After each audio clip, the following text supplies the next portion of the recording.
Welcome to Lynn Cullen Live, talk radio without the static. Email your questions and comments to lynn@pghcitypaper.com. And now your host, Lynn Cullen. Hey, how you doing? And a good morning to you. Hang on just a minute, because I'm sticking peanut butter in a bone for my dog. Hi, welcome.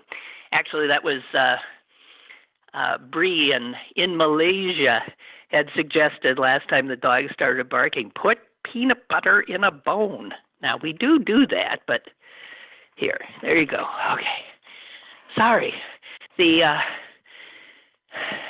time just sort of crept up on me there, guys.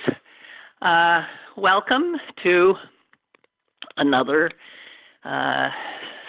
isolated Lynn Cullen Still Live show. This is April 20th during the horrible year of 2020. So it's 4/20/2020. Ooh, 4/20. Isn't that when everybody's supposed to smoke pot? 4/20/2020. There you go. Welcome to it. Hey, so how you doing? Boy, it's weird how you have good days and bad days. Yesterday I could not function yesterday. I was just counting. I mean, I was doing time is what I was doing yesterday. It's odd how that can happen. And then I woke up this morning in a much better mood, and God, I don't know, guys. I hope we'll all be okay after this. We're certainly not going to be who we were before. We're going to be changed, altered, and let us hope that mostly that's for the best. So, what's there to talk about? Let me note first the passing of a great Pittsburgher, and that is Paul O'Neill. He was CEO here for many, many years at Alcoa, but he had just an extraordinarily distinguished career as a true leader and public servant, very concerned with issues of health and safety. And the work he did on a volunteer basis in that regard is really extraordinary. I want to note that the obituary in the local paper, the Pittsburgh Post-Gazette, screwed up a fact, which was, I mean, when I read it, I thought, what? What? That can't be. And of course it isn't, because they were wrong. In the obituary, they extraordinarily say that Paul O'Neill was the Treasury Secretary. Well, here, I have it right here. Served as Treasury Secretary under President George H.W. Bush for 11 months when he was fired. I read that and I thought, H.W. Bush? No. But, you doubt yourself. It was not H.W., it was his father. I mean, his son. Jesus Christ. His son, W. Lose the H. And he famously left the White House because he just felt like he was useless there. His speaking his own mind as the Treasury Secretary appeared to be disloyalty to the president and Dick Cheney, the vice president. And when he was told to get the hell out, he was told that he should say on his way out, as is the way in the political and the and the corporate world, he should say that he had decided to return to private life. And O'Neill said, "Bull, I'm not saying that." He said, well, here's the quote he said. He said, "I'm too old to begin telling lies now. People who know me well would say it isn't true." Yeah, so he was not willing to say, "Oh yes, I wanted to spend more time with my family." He was a truth teller, a totally unpretentious guy. And here's how I know that. I was grocery shopping one day, and it was where the Giant Eagle Market District on Center Avenue in Shadyside is now. If that's Shadyside, it might be Oakland. I don't know what that is considered. And it wasn't a Giant Eagle at the time. It was called the Food Gallery. I believe it was unbelievably an independent grocer, and it was a very nice store. The Food Gallery, I think, is what it was called. And I was going up and down the aisles, and on one turn, dang if I didn't pretty much bump little carts with Paul O'Neill, who at the time was the Secretary of the Treasury. I mean, you don't expect to bump into a major cabinet secretary doing grocery shopping. I mean, you just don't. But in some ways, I just smiled at him and nodded. I didn't want to bother him, but I thought, that's just perfect. It just dovetailed with everything I knew and had heard about this guy. That he was salt of the earth, that he was a straight talker. And that's all you need to know of why he did not survive in a Republican administration at the cabinet level. As a matter of fact, when he left as Treasury Secretary, a book was written by his name's Susskind, right? Ron Susskind.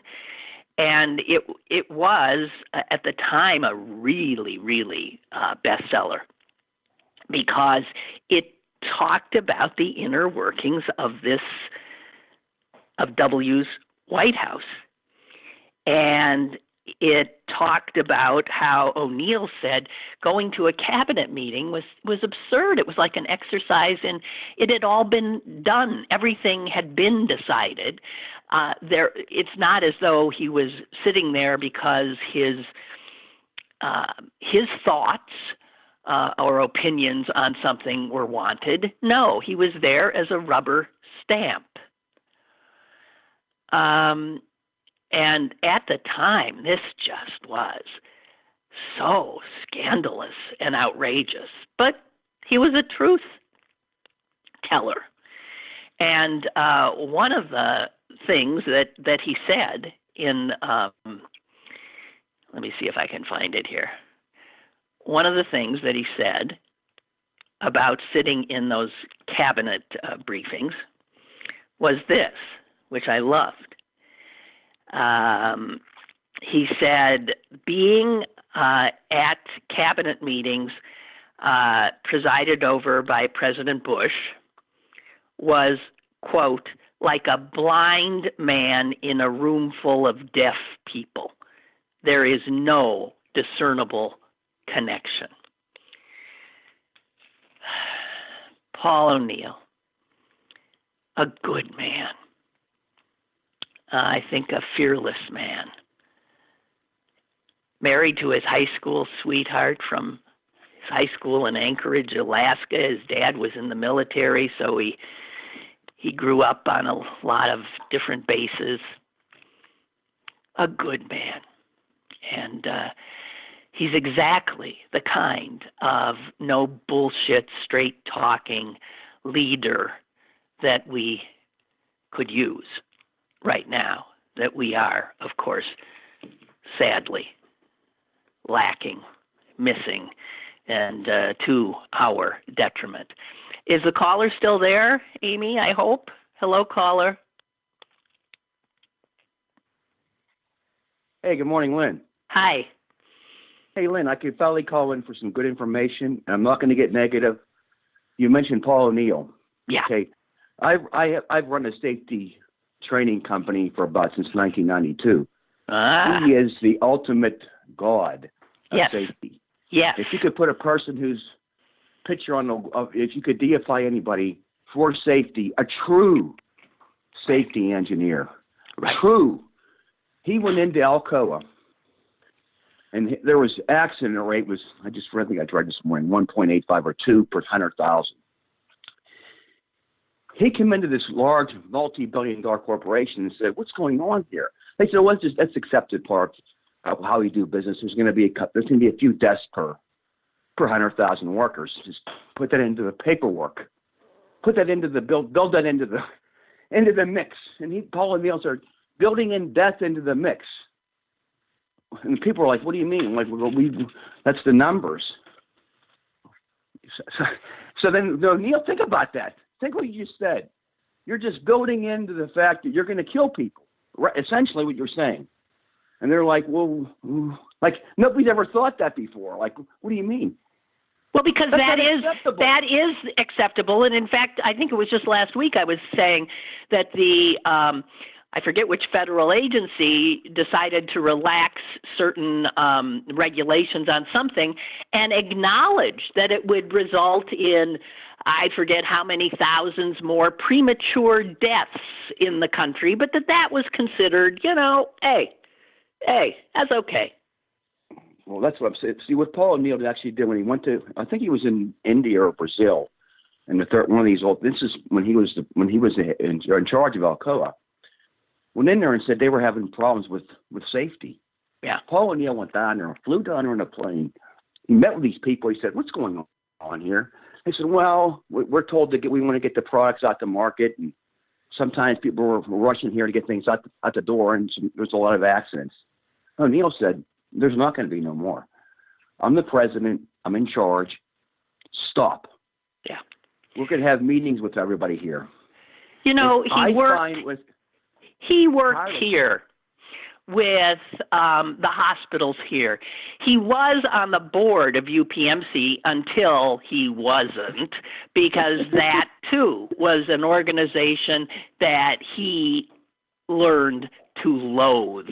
And he really did not, he and Jeffrey Romoff did not get along, because Romoff values profits, not people, and that's not how O'Neill operates. So that was a huge schism that happened. He worked with Allegheny General Hospital in getting down rates of infection in, I believe, their ICUs, and had extraordinary success, saved lives. He wasn't getting paid for any of this. This was a passion for him.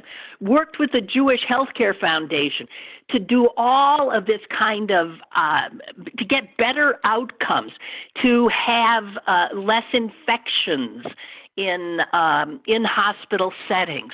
He was so far ahead of everything. Exactly. And he was, again, the unpretentiousness. When he got here to Alcoa, he hated the fact that, he sat in this huge office at the top of the big Alcoa building, like a king. And he ended up, of course, creating that beautiful undulating building on the river. And he made it open. He had the exact square footage allotted to him as every other employee, and he sat at the middle of a huge room, no walls, with people bustling around him. God bless Paul O'Neill. Exactly. One last thing. When he was on the lines in the manufacturing plant, then I'll be done talking. He would tell people, if you see any production, if you see a problem where safety is at issue, stop the line. I give any employee, stop the line, stop the thing, stop it. Before we just run it, somebody got hurt, they didn't stop the line. Somebody did get hurt, I think, one time, and O'Neill flew down there and he said, I told you guys, I'm here. You call me on the phone. If anybody tells you, keep the line rolling. Because anybody, and most people bullshit. They say shit, they don't mean it.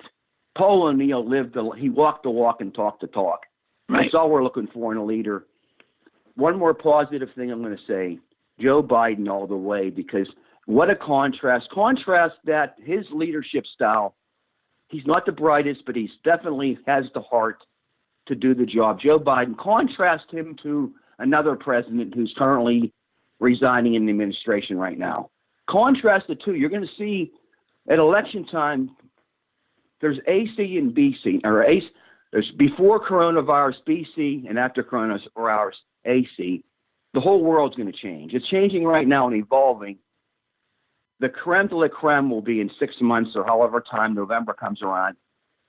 You're going to see, it's happening right now, cataclysmic changes. That's going to be the cherry on top of the cake.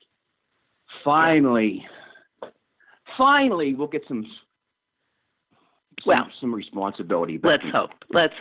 Hey, thank you. Thank you very much. Thanks, Lynn. Talk to you. Bye now. Okay. Bye-bye. Bye. Oh, this damn server. Excuse me. Anyway, okay. So God bless him, Paul O'Neill. Great man. That's all there is to it. As opposed, to now what we've got going. By the way, there apparently will be one of these protests of the stupid and reckless in Harrisburg, Pennsylvania's capital, today. And man, I just hope that media cover these things in contextually. Every poll shows Americans, even a majority of Republicans, are fearful of reopening too soon. They are listening to the epidemiologists who say it would be a disaster. So all of a sudden, isn't this amazing? This, grassroots, it's just coming outrage out of the heartland, right? It's bullshit. These groups are funded by big money, Republican money, a la Koch brother stuff. And many of these organizations are anything but homegrown. For instance, the guy who's behind the protest that will happen in Harrisburg today is the result of organizing very quickly after founding a Facebook group that's called something like Pennsylvanians Against Excessive Quarantine. Well, what's interesting about Pennsylvanians Against Excessive Quarantine is the guy who founded it isn't a Pennsylvanian, of course.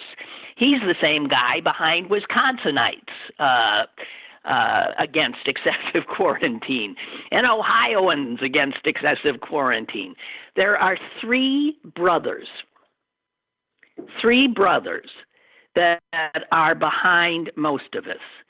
They have a pretty big presence on right-wing social media, specifically anti-gun control social media. And they have an organization, I forget the name of that one, but that organization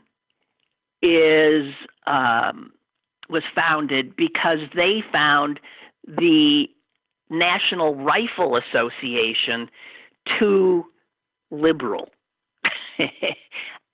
Yeah. So these guys are way to the right of the NRA, and they are behind these. They are the bigger players behind all of these so-called just spontaneous kinds of eruptions of idiots. I mean, when you see, and they're putting out propaganda that tells people to show up without masks, bring your children. I even saw one sign that said, even if you're sick, you're welcome, come. You know, I don't know, lemmings. And you would think at some point Trump would not want to kill off his own base like this. It's just astonishing.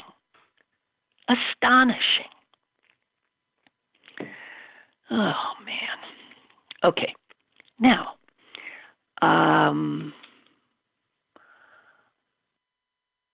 I came upon a story that is so mind-blowing. It reads like a bad movie, or maybe a good movie. It's a thriller. I mean, your heart's pounding as you read this, and this comes after a letter was published in the New England Journal of Medicine. And the letter was by a guy who heads or is responsible for procurement of equipment at a Massachusetts hospital. And he wrote a letter that is mind-blowing about trying to get needed equipment for his hospital so that they could treat COVID-19 patients and protect their own people. And this letter shows how the federal government is actively working not to help, but in fact, the opposite, to hinder. I'm just going to read part of this letter that was written. Now, the New England Journal of Medicine is, a sober publication, to say the least. And so this is not some radical lefty publication that said, man, we've got to let our people know what this guy's. And it turns out that whatever happened to this guy is happening all over the place. I'm going to read it to you. Here's what he told the New England Journal of Medicine. Our supply chain group has worked around the clock to secure gowns, gloves, face masks, goggles, face shields, and N95 respirators. These employees have adapted to a new normal, exploring every lead, no matter how unusual, deals, some bizarre and convoluted, and many involving large sums of money, have dissolved at the last minute when we were outbid or outmuscled, sometimes by the federal government. Then we got lucky. But actually getting the supplies was not easy. A lead came in from an acquaintance of a friend. After several hours of vetting, we grew confident of the broker's professional pedigree and the potential to secure a large shipment of 3-ply face masks and N95 respirators. Now, understand, you see, there are people out there now who are scamming the hell even out of hospitals, desperate hospitals, who are competing with each other, as you've heard governors say, states competing, outbidding each other, desperate to save their residents because there is no federal response. So you get this incredible, finally you break through, and my God, this guy's got respirators, and is he legit? So you go through all that, desperately trying to figure that out. And he said, we received samples to confirm that the respirators could be successfully fit tested. And despite having cleared this hurdle, we remained concerned that the samples might not be representative of the bulk of the products that we were actually buying.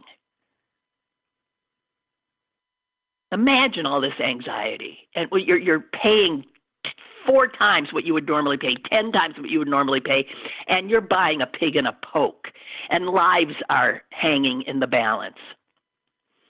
Then this guy says, having acquired the requisite funds, more than 5 times the amount we would normally pay for a similar shipment, but still less than what was being requested by other brokers, we set the plan in motion. Listen to this. This is where it starts sounding like a thriller. 3 members of the supply chain team and a fit tester were flown to a small airport near an industrial warehouse in the mid-Atlantic region. I arrived by car to make the final call on whether to execute the deal. 2 semi-trailer trucks, cleverly masked as food service vehicles, met us at the warehouse. When fully loaded, the trucks would take 2 distinct routes back to Massachusetts to minimize the chances that their contents would be detained or redirected. This is a hospital trying to get equipment, and they are using disguised trucks going different routes lest they be essentially hijacked by federal agents. I'm sorry if I'm screaming. The letter, this is published again in the New England Journal of Medicine, goes on to say this. Hours before our planned departure, we were told to expect only a quarter of our original order. We went anyway, since we desperately needed any supplies we could get. Upon arrival, we were jubilant to see pallets of K94 respirators and face masks being unloaded. We opened several boxes, examined their contents, and hoped that this random sample would be representative of the entire shipment. But before we could send the funds by wire transfer, 2 FBI agents arrived, showed their badges, and started questioning me.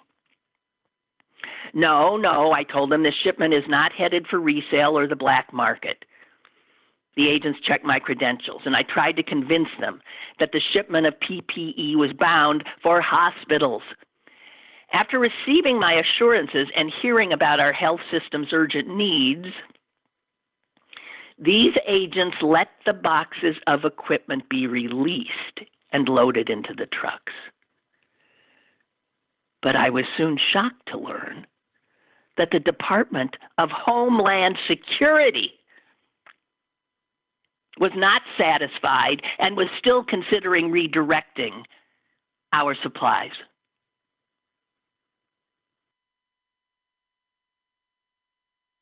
He ends up having to get in touch with his congressperson. The congressperson was able to make quick calls to Homeland Security. And finally, as he says, I remain nervous and worried on the long drive back, feelings that did not abate until well past midnight when I received the call that the shipment was secured at our warehouse.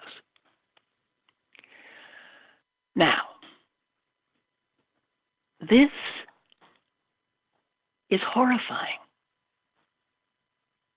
This guy expected interference in his life-saving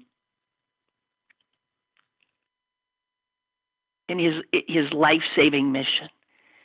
He expected interference from the federal government, the FBI, Homeland Security. And so there's all this disguising trucks and different routes, desperate to avoid that. This happens and is happening as we speak. Last month, it is known that 3 million masks ordered by the state of Massachusetts were seized by the federal government.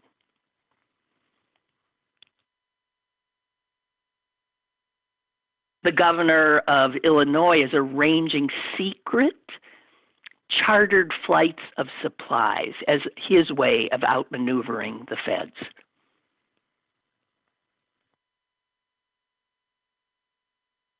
It's been likened to the Wild, Wild West.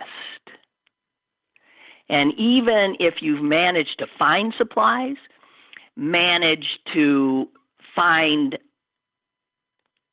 bushel barrels of money to pay for the supplies,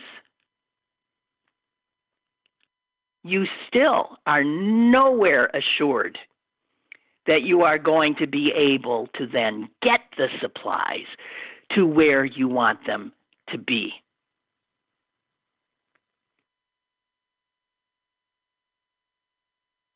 A reporter in Chicago trying to find out more about the governor's chartered private flights said this: a source knowledgeable about the flights told the paper that the governor did not want to be more open about the shipments, quote, because we have heard reports of Trump trying to take PPE in China, and when it gets to the United States. I don't understand this.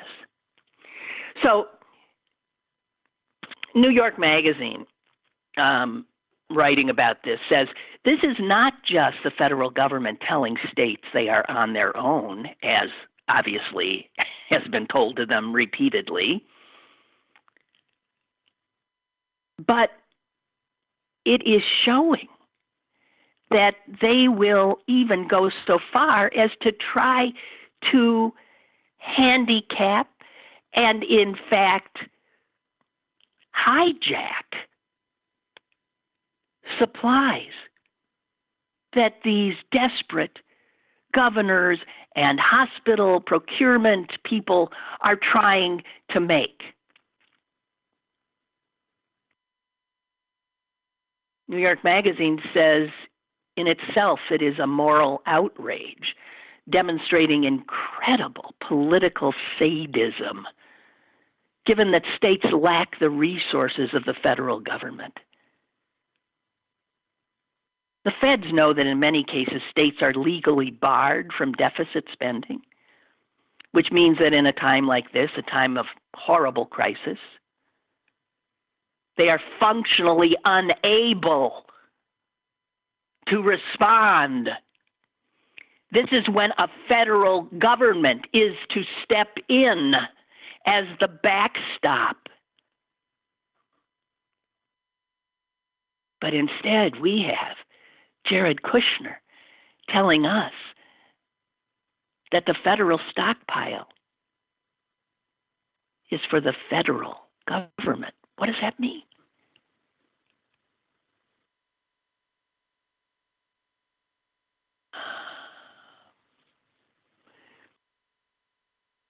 New York Magazine says you could call it piracy, you could call it sanctions. The federal government is choking supply chains to states like it chokes supply chains to Iran.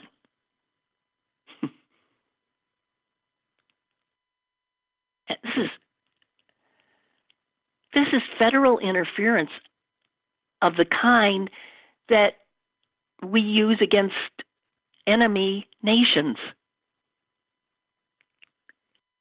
What could be the purpose?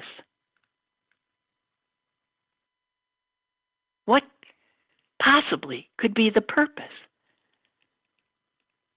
It's inexplicable. It's indefensible.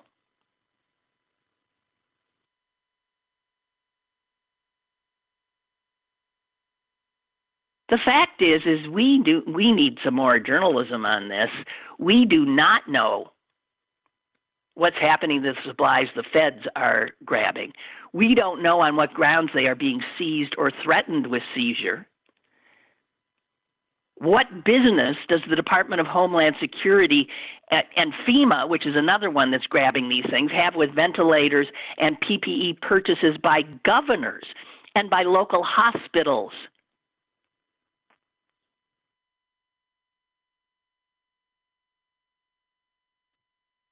David Frum wrote about this. This is like a story out of the last days of the Soviet Union.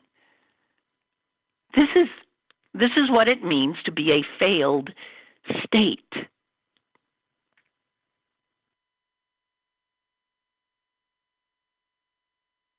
It is hard to come to any conclusion other than this is just, we have got the most corrupted sort of mafia-like government exerting controls for the sake of control, not in spite of, but because of the demand, the crisis-led demand and squeezing the American people as they lie dying in hospital beds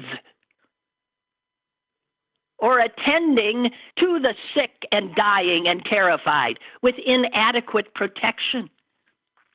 This is your government.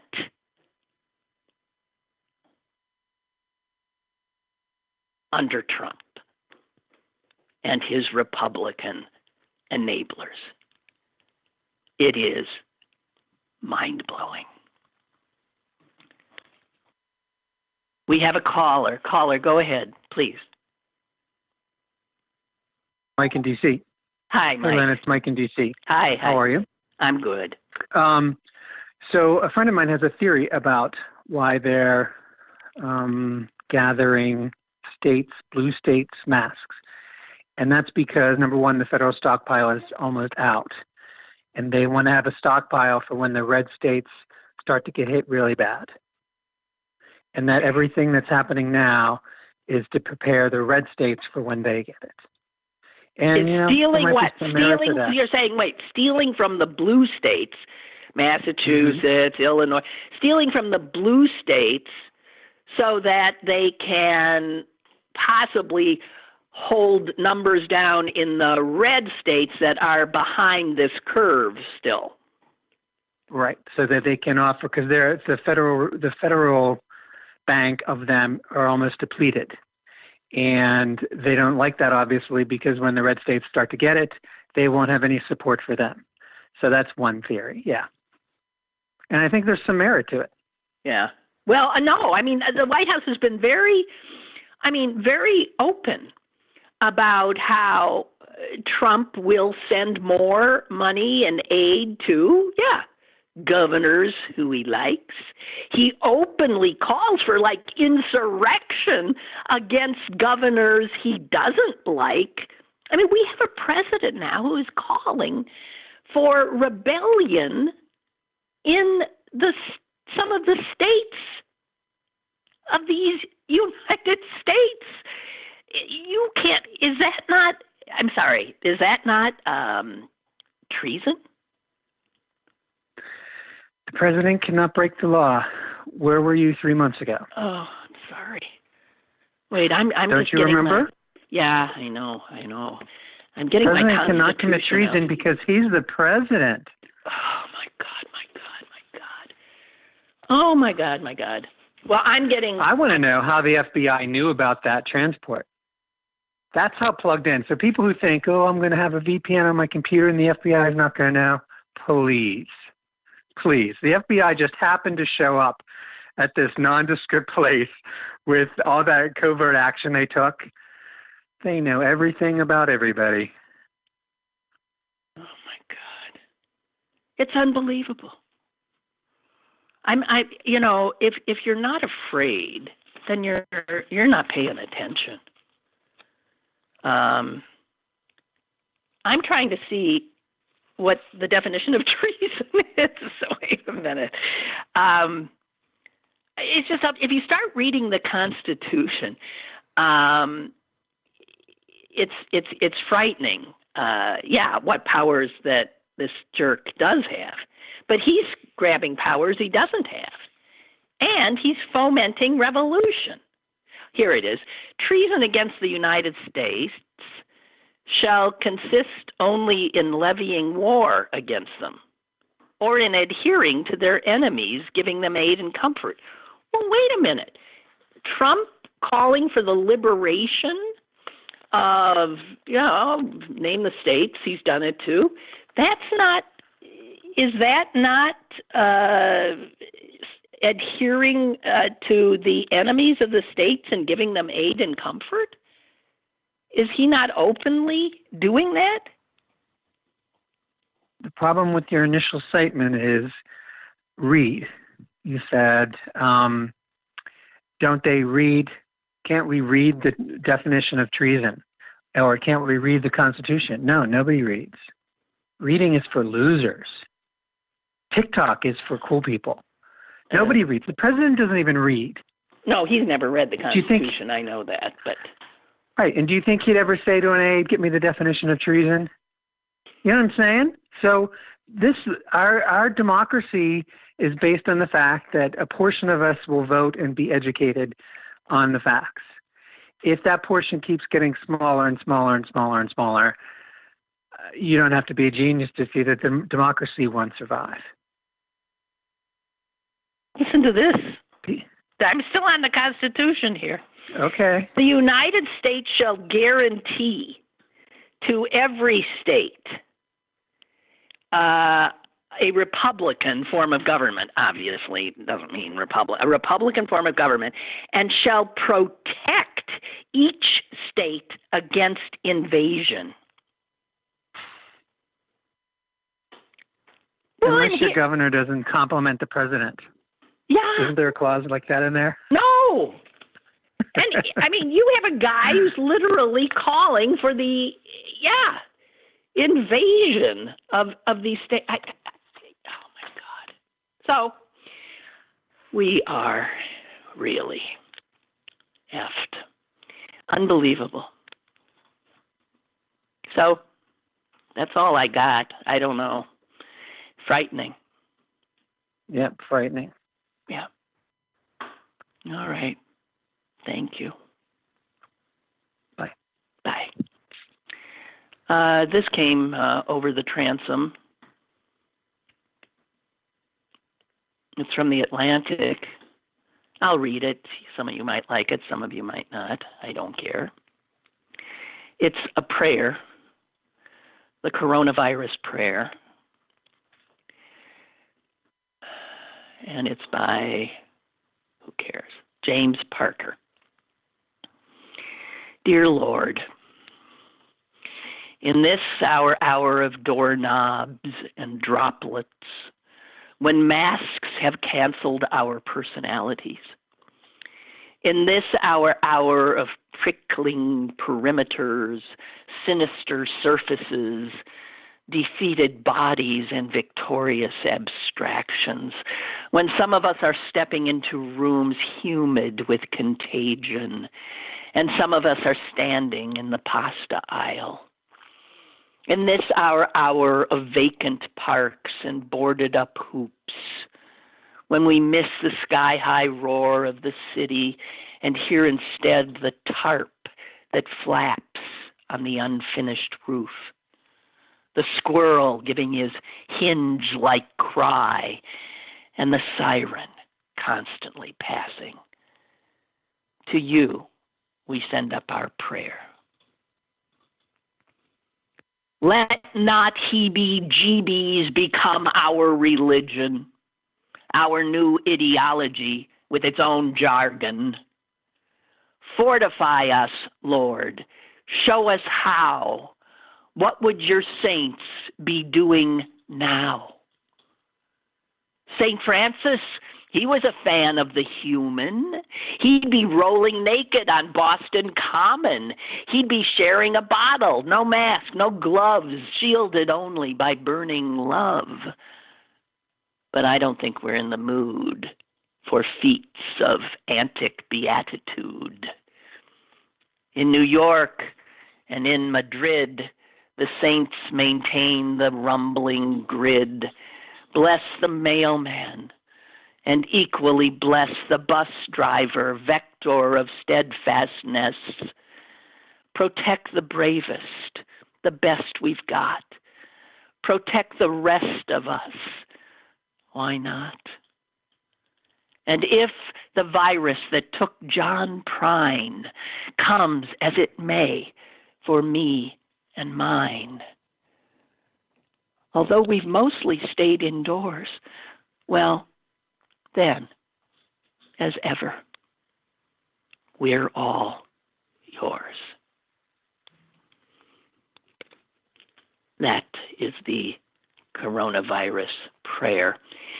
And the prayer, of course, alludes to the bravest, the people who are heading into the humid contagion. And I have pointed out, certainly more than once and with some fervor and anger, that the people who now we understand are essential to the functioning of our society and to our very lives are invariably the people we value the least. In terms of how we, as a capitalist culture, value anything, value is monetary and is reflected in monetary means. So if you're just getting minimum wage, obviously you are not considered particularly valuable. Until we got a pandemic. And then we find out that the people we've been hounding, like farm workers, undocumented farm workers, who our president would tell you are illegal alien murderers, all of a sudden they now are essential. As are home care workers who get nothing, as are the people who take care of the old, infirm, in nursing homes. How would you like to be working in a nursing home in this? Getting paid less than minimum wage, because that is a crap job. All of a sudden, it's essential. So we see now what is essential. And you know what we see too? The vast majority of these essential workers are, guess what? They're women. And even more than that, they're women of color.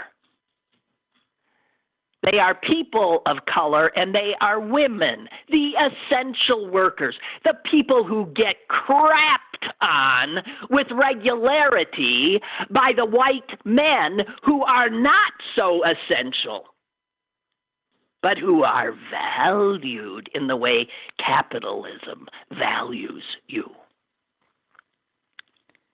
Nearly 9 out of 10 nurses and nursing assistants are women. The vast majority of respiratory therapists, over 80%, are women. A majority of pharmacists are women. An overwhelming majority of pharmacists, aides, and technicians are women. More than 2/3 of the grocery store checkouts are women, and fast food workers are women.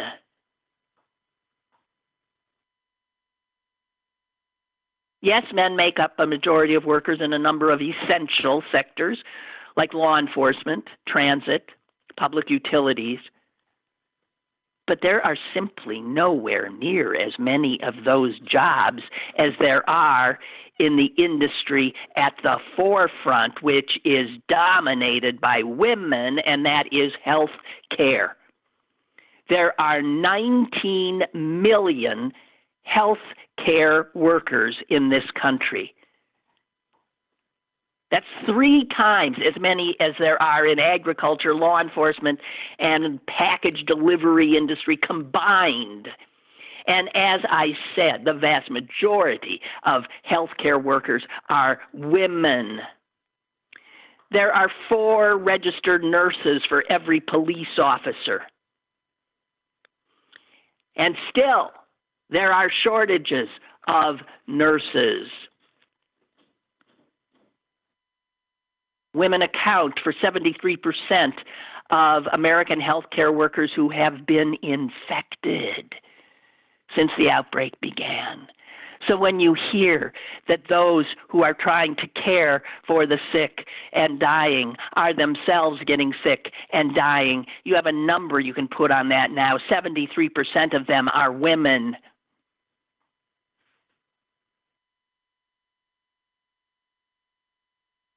+90% of those who tend to the young, the old, the sick and infirm, the care workforce. These are women.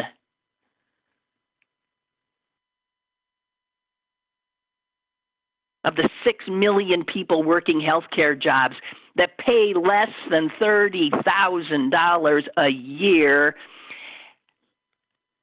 83% are women. And half of them are non-white. These are the essential workers. These are the people who hold everything together. Will we continue to undervalue them when this is over?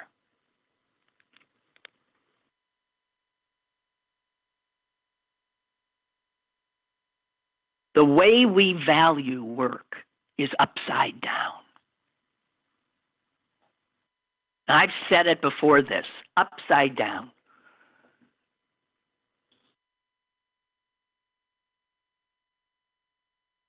The guy who picks up garbage is of more real value than a hedge fund manager.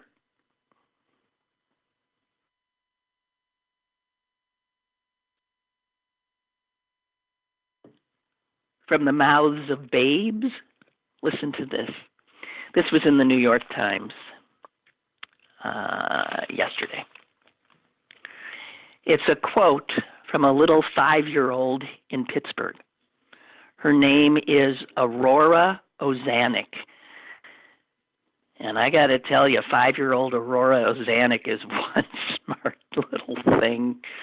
It says here that she is the daughter of a nurse, that's her mommy, and a construction worker, and that's her dad.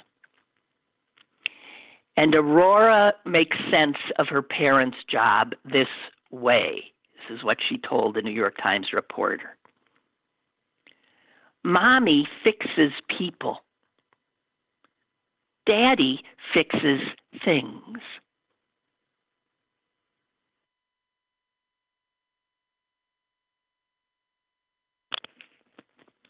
From the mouths of babes, Aurora Ozanek, 5 years old. God bless her.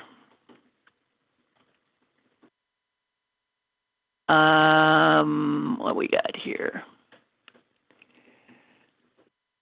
Father Joseph says, when I was in college 1,000 years ago, I had Russian language as a minor. There was a phrase I learned. I'm not going to pronounce it right. Podstolom. That's a slang term for black market behavior that roughly means under the table. I had the opportunity to visit the Soviet Union during the Cold War, and what you describe reminds me of how one acquired things via podstolom.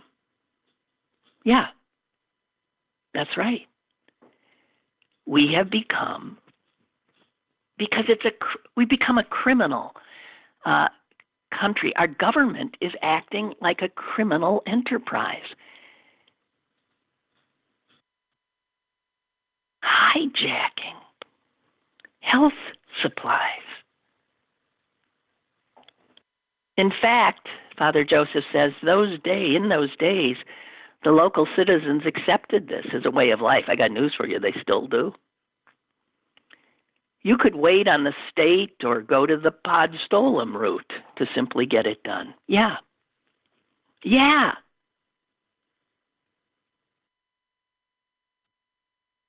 Yeah.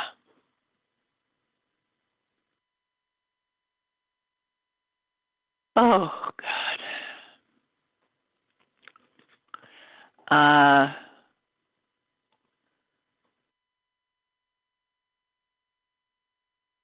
Barbara has sent me this. He says Eric Bollert is saying the big question is why?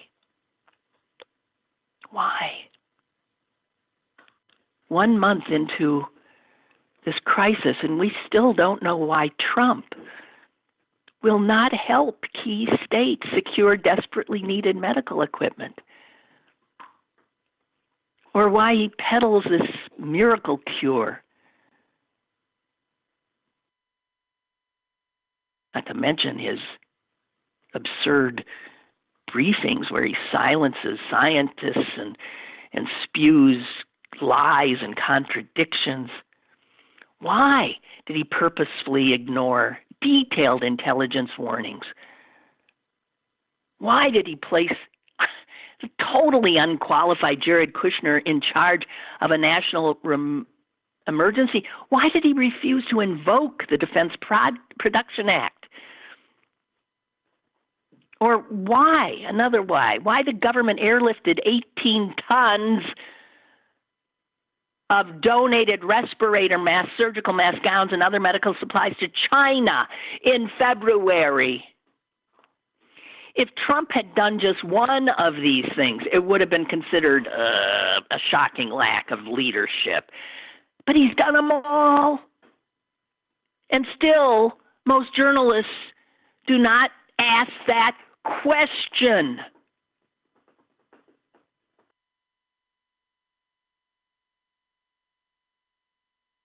The media's preferred storyline that simply suggests Trump is incompetent, it just doesn't add up because Trump has made the wrong decision every single time.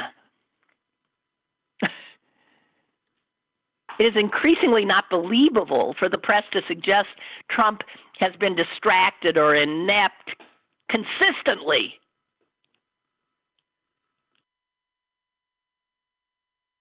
What could it be?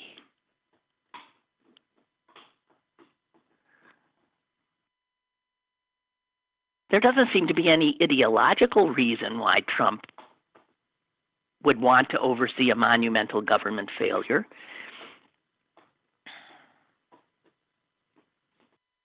It almost seems as if he just does not want to save people. Just himself.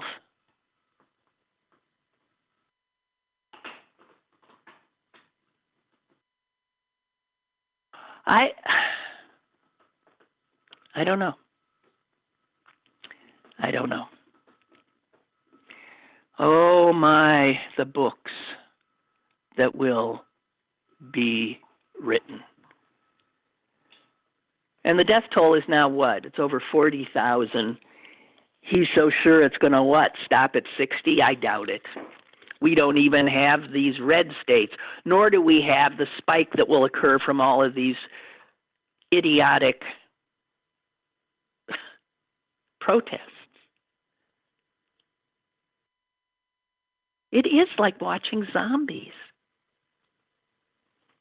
It's like watching zombies. That famous picture, and it will be, I bet it wins the Pulitzer, of those people at that window looking for all the world like the Walking Dead.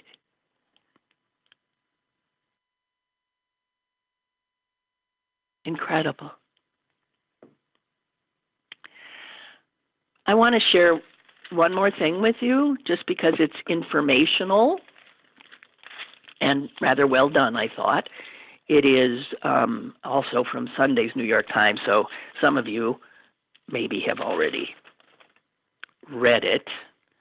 I just want to give you a little information from it.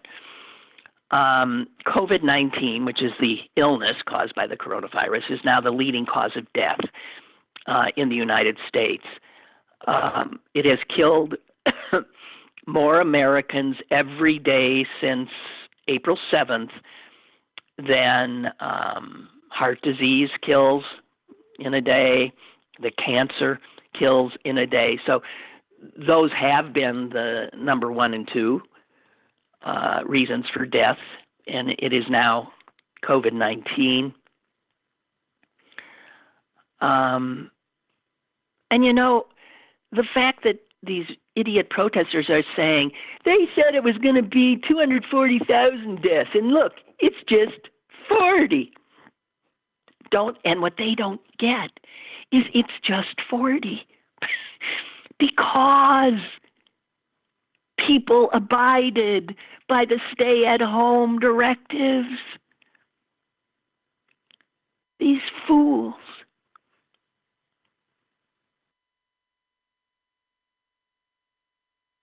Without a vaccine, and by the way, it could well be they never find a vaccine. There are many viruses that we've never found a vaccine.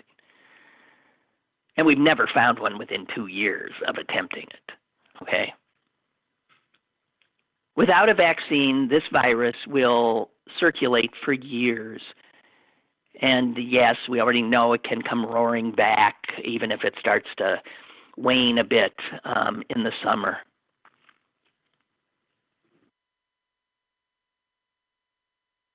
Reputable longer-term projections for how many Americans will die vary, but they are all grim. The virus eventually could reach 48 to 65% of all Americans.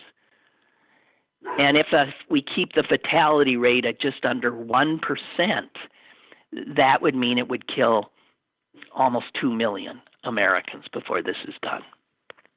Over time, right? At 1.7 million. And those are reputable longer-term projections. Compare that to how many Americans died in World War II, okay? 420,000. Less than 500,000. And we're talking about 1.7 million dying of this. Now, China's numbers, we just don't know. We don't know how lethal this thing. China's numbers are, of course, you can't trust them at all. And if you do trust them, they've reported about 83,000 cases and 4,600 deaths, which makes their fatality rate over 5%. Now, if that's the case, then we got, 10 million Americans dying. I mean, so we don't know. In fast-moving epidemics like this, far more victims pour into hospitals or die at home than are ever tested. And at the same time, the mildly ill or asymptomatic never get tested. Those two factors distort the true fatality rate. We don't have a clue.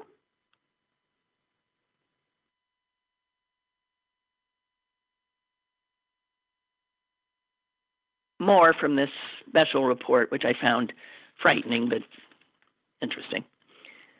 The virus may also be mutating to cause fewer symptoms. That would help it, right? In the movies, viruses become more deadly. In reality, they usually become less so because asymptomatic strains reach more hosts. Even the Spanish flu epidemic eventually faded into a seasonal flu. But at this time, we don't know. We don't know nothing. We don't know how transmittable it is. We don't know how lethal it is.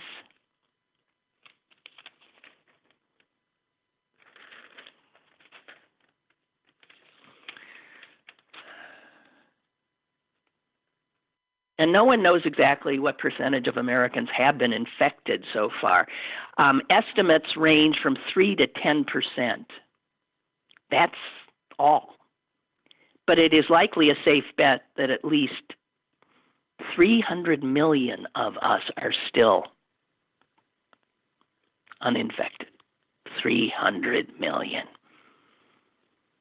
So until a vaccine or another protective measure emerges, there is no scenario in which it is safe for us to suddenly come out of hiding.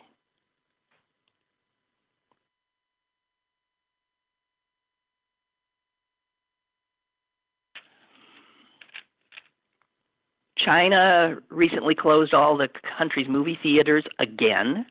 They had reopened. Singapore has closed all schools and non-essential workplaces. South Korea is struggling a bit now, and Japan recently declared a state of emergency. And those were all countries that had really rigorous measures in place and then relaxed them a little bit.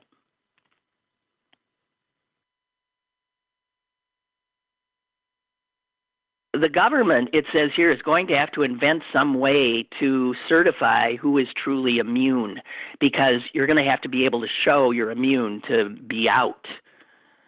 Now, they mentioned that Dr. Fauci has said the White House is considering certificates.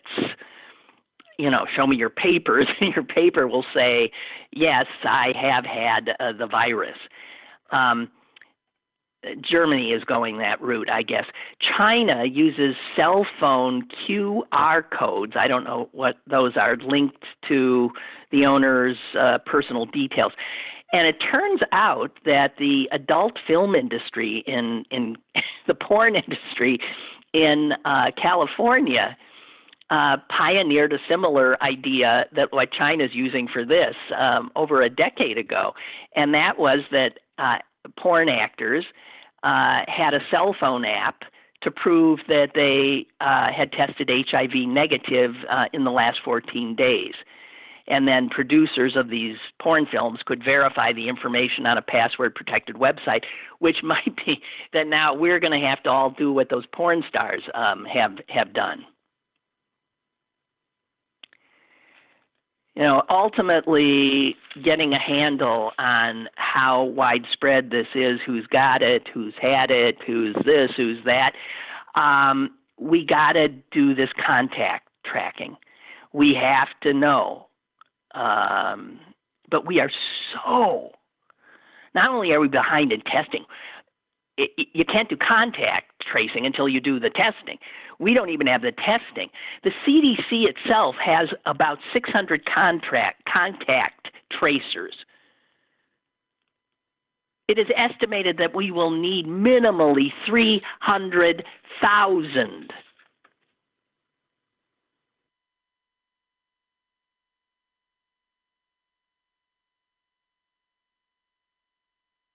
And just a few more factoids from this, I thought, really good Times piece.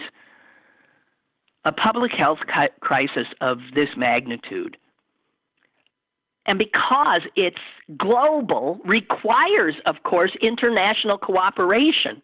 We're not in it alone. And in fact, scientists all over the world are cooperating, are working together. And we're seeing cooperation on a scale that we have not seen ever before, except our president. We have a president who is now defunding the only organization capable of coordinating a global response, the World Health Organization.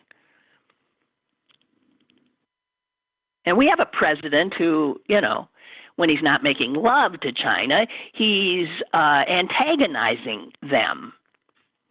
China, who is the dominant supplier of drugs and vaccines. What if they come up with the first vaccine? and they start ramping up production. Who are they going to give that to? They have a choice. Would America be on the top of that list? Why would it be?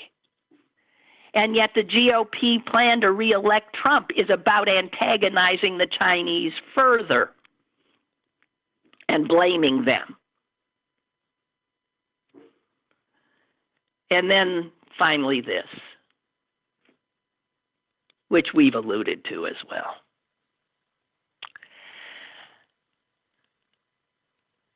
If you do an analysis on using Medicare data, census data, and the data is on obesity and age. Those are two of the biggest factors, right, for making someone vulnerable. Do that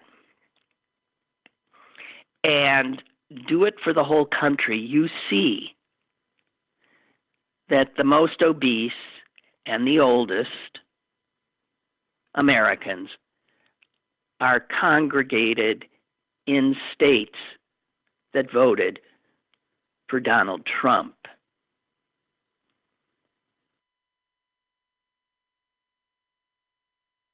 They could well, these folks in the red states, these people who are now saying that the state can't control their bodies, ask women if the state can control their bodies. The calculations are that it could well be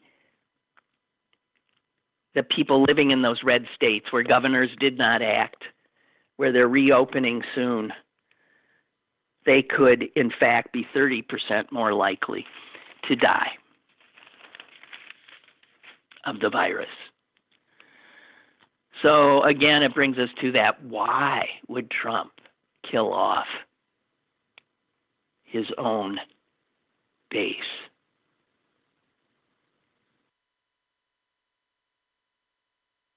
The Allegheny County Health Department's numbers are out for today, 1,042 confirmed cases in Allegheny County. Wow, and women are still continuing to be most of the, it's getting even more so. 54% of the cases are women. 45% are male, and that's, I don't know. I don't know about the gender of the death rate, though. They're just doing age breakdown. 55 deaths are confirmed in Allegheny County.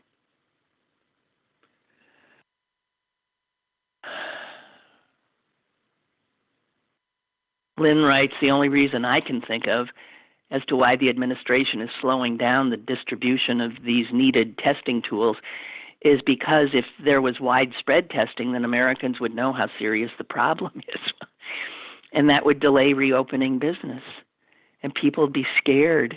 And Americans would be afraid to return to work, and Trump doesn't want that to happen. Yeah, but they're going to return. I mean, if they open this too soon, there'll be this little lag, right? Like 3 weeks, 4 weeks, and then, bam, we'll see this huge spike again.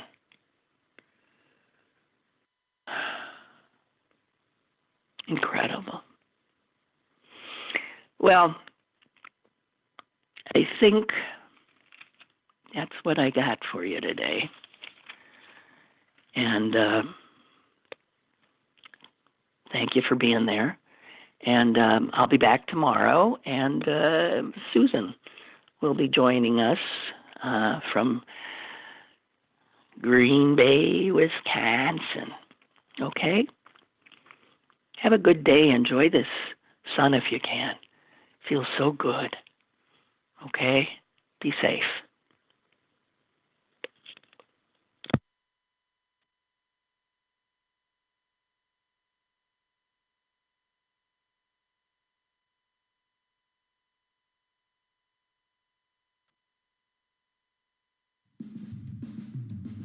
Lynn Cullen Live, Monday through Friday from 10 a.m. to 11 a.m. and archived at pghcitypaper.com. The opinions expressed on Lynn Cullen Live are those of the host and do not necessarily reflect the viewpoints of Pittsburgh City Paper or its advertisers.